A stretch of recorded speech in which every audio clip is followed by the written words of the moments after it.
नमस्कार साथियों। तो आज हम बात करेंगे कोणार्क के सूर्य मंदिर के बारे में, जो भारत के सांस्कृतिक विरासत का एक महत्वपूर्ण अंग है। तो आइए सुनते हैं। कोणार्क सूर्य मंदिर पूर्वी ओडिशा के पवित्र शहर पुरी के पास स्थित है। इसका निर्माण राजा नरसिंह देव प्रथम द्वारा 13वीं शताब्दी 1238 से 1264 ईस्वी में किया गया था। यह गंग वंश के वैभव, स्थापत्य, मजबूती और स्थिरता के साथ साथ ऐतिहासिक परिवेश का प्रतिनिधित्व भी करता है। मंदिर को एक विशाल रथ के आकार में बनाया गया है। यह सूर्य भगवान को समर्पित है। इस अर्थ में यह सीधे भौतिक रूप से ब्राह्मणवाद और तांत्रिक विश्वास प्रणालियों से जुड़ा हुआ है। कोणार्क के मंदिर न केवल अपनी स्थापत्य की भव्यता के लिए बल्कि मूर्तिकला कार्य की गहनता और प्रवीणता के लिए भी जाना जाता है। यह कलिंग वास्तुकला की उपलब्धि का सर्वोच्च बिंदु है, जो अनुग्रह, खुशी और जीवन की लय को दर्शाता है। इसे वर्ष 1984 में यूनेस्को द्वारा विश्व धरोहर स्थल घोषित किया गया था। कोणार्क सूर्य मंदिर के दोनों ओर 12 पहियों की 2 पंक्तियां हैं। कुछ लोगों का मत है कि 24 पहिए दिन के 24 घंटों के प्रतीक हैं, जबकि अन्य का कहना है कि 12-12 अश्वों की 2 कतारें वर्ष के 12 माह का प्रतीक है। 7 घोड़ों को सप्ताह के 7 दिनों का प्रतीक माना जाता है। समुद्री यात्रा करने वाले लोग एक समय में इसे ब्लैक पगोडा कहते थे, क्योंकि ऐसा माना जाता था कि ये जहाज़ों को किनारों की ओर आकर्षित करता है और उनको नष्ट कर देता है। कोणार्क सूर्य पंथ के प्रसार के इतिहास की अमूल्य कड़ी है, जिसका उदय 8वीं शताब्दी के दौरान कश्मीर में हुआ। अंततः पूर्वी भारत के तटों पर पहुंच गया। सांस्कृतिक विरासत के संरक्षण का महत्व। सांस्कृतिक उद्योग आधुनिक अर्थव्यवस्थाओं के प्रमुख घटक हैं। सांस्कृतिक स्थलों, सेवाओं और कला रूपों की व्यापक पर्यटन को बढ़ावा देने, आजीविका को बनाए रखने और निवेश को आकर्षित करने के लिए सांस्कृतिक विरासतें महत्वपूर्ण स्थान रखती हैं। संस्कृति के गैर आर्थिक लाभों में इतिहास का संरक्षण, ज्ञान का सृजन और रचनात्मकता का पोषण शामिल है। यूनेस्को द्वारा प्रदत्त विश्व धरोहर स्थल का दर्जा किसी भी स्मारक को अंतर्राष्ट्रीय पहचान और संभावित पर्यटन अवसर उपलब्ध कराता है। भारत में धरोहर स्थलों की सुरक्षा में कमी का कारण। सीमित बुनियादी ढांचा, सीमित प्रशिक्षित जनशक्ति, विशेष रूप से प्रायोगिक और संख्यात्मक सुविधाओं की कमी ऐसे कारण हैं जिसकी वजह से सरकारी एजेंसियों द्वारा इस क्षेत्र की संरचनात्मक सुरक्षा में आवश्यक अनुसंधान और विकास नहीं किया जा रहा है। भारत में निजी क्षेत्र में विरासत संरक्षण के प्रयास काफ़ी हद तक केवल सौंदर्य संबंधी पहलू को संबोधित करते हैं।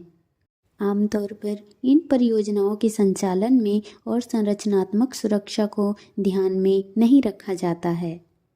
भारत में ऐसी औपचारिक प्रणाली का अभाव है जो स्मारकों की मरम्मत या मजबूतीकरण करने से पहले अवशिष्ट क्षमता के निदान और मात्रात्मक मूल्यांकन के लिए वैज्ञानिक उपकरणों की आवश्यकता की पहचान करती है।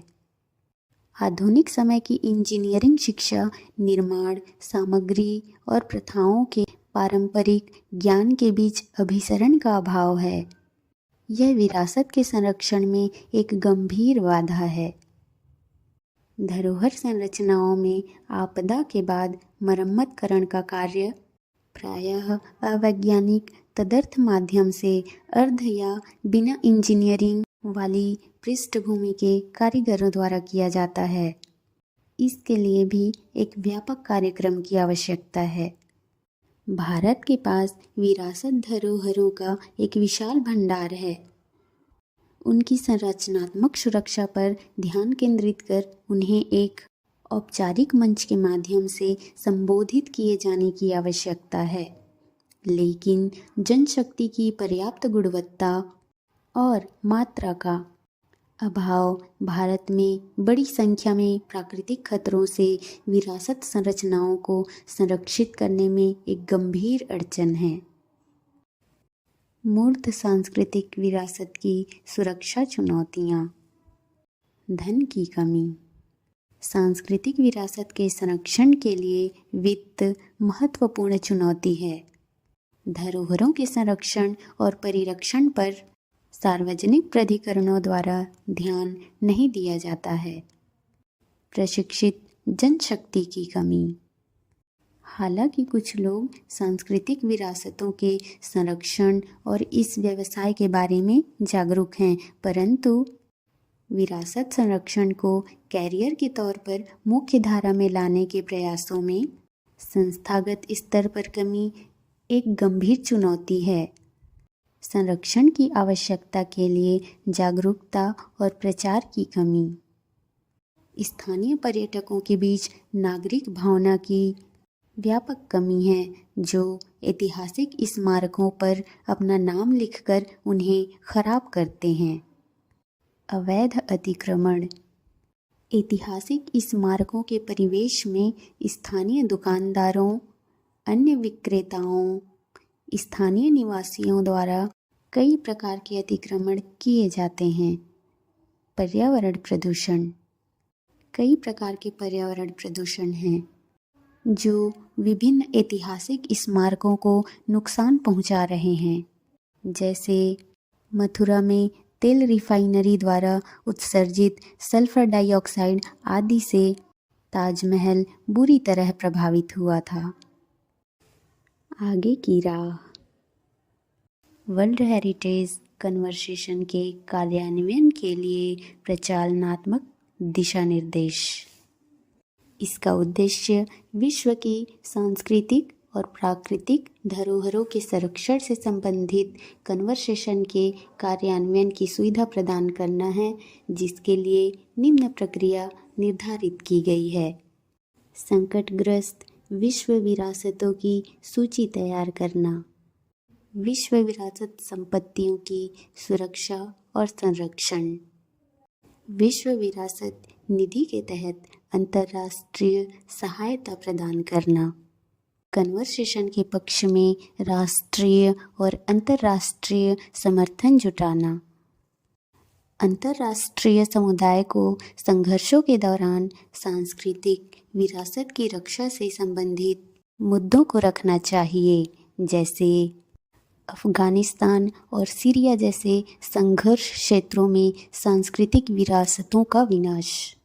फीडिंग संबंधी समस्याओं से पर्यटकों के बीच जागरूकता बढ़ाकर एवं कॉरपोरेट सामाजिक जिम्मेदारी CSR के माध्यम से निपटा जा सकता है। भारतीय विरासत के समग्र संरक्षण के लिए विद्यालयों में शैक्षणिक बदलाव और कला विज्ञान एवं दर्शन में प्राचीन भारतीय ज्ञान को फिर से परिभाषित करने के लिए उच्च शिक्षा में सुधार की आवश्यकता होगी, जो कि मुख्य धारा के मौलिक अनुसंधान और विकास पर आधारित हो। विरासत की आर्थिक व्यवहार्यता पारंपरिक कला और शिल्प के पुनरुद्धार पर निर्भर करती है, जिसे अमूर्त विरासत के रूप में लोकप्रिय माना जाता है।